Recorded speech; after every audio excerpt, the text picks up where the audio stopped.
কাঠৰ ফাৰ্নিচাৰবোৰ সদায় নতুনৰ দৰেকৈ আপোনালোকে কেনেকৈ ৰাখিব, কি পদ্ধতিৰে? এই যে ফাৰ্নিচাৰবোৰ দেখিছে, এইবোৰ মোৰ মাৰ বিয়াতে দিয়া। মাথো অকণমান কালাৰ কৰিছিলোঁ আৰু তাৰ পিছত ইমান বছৰৰ পৰা এনেদৰে মায়ে পৰিষ্কাৰ কৰি আহিছিল। এতিয়া মই কৰোঁ সেই একে পদ্ধতিৰে।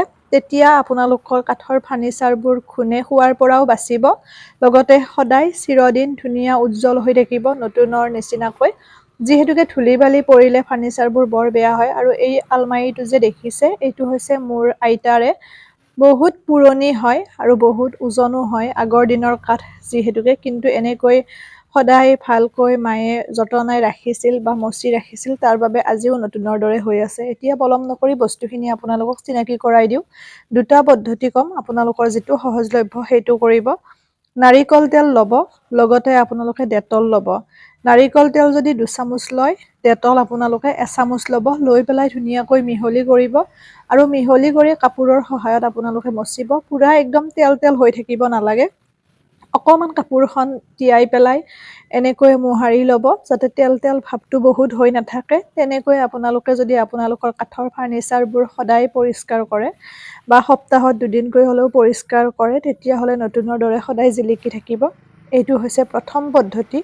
আৰু আন পদ্ধতিটো হৈছে নাৰিকল তেল আৰু ভিনেগাৰ। নাৰিকল তেল আপোনালোকে যদি 2 চামুচ লয়, ভিনেগাৰ আপোনালোকে আধা চামুচ ল'ব।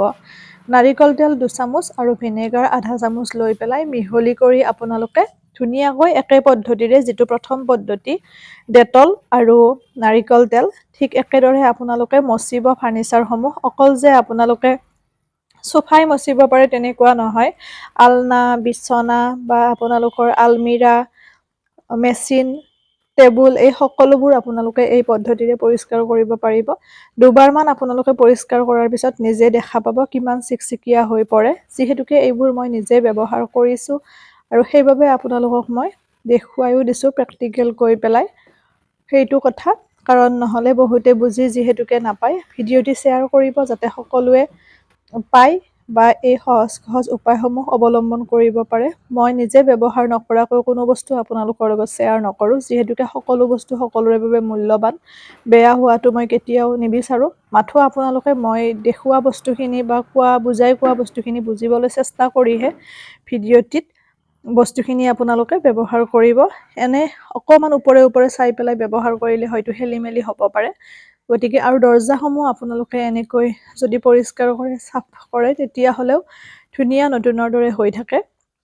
আশা কৰোঁ ভিডিঅ'টিয়ে আপোনালোকক উপকৃত কৰিব অলপ হ'লেও। যিসকলে এই পদ্ধতিটো অৱলম্বন কৰা নাছিল আৰু বহুতে হয়তো কৰিবও পাৰে, জনাসকলে জানে, নজনাসকলৰ বাবে।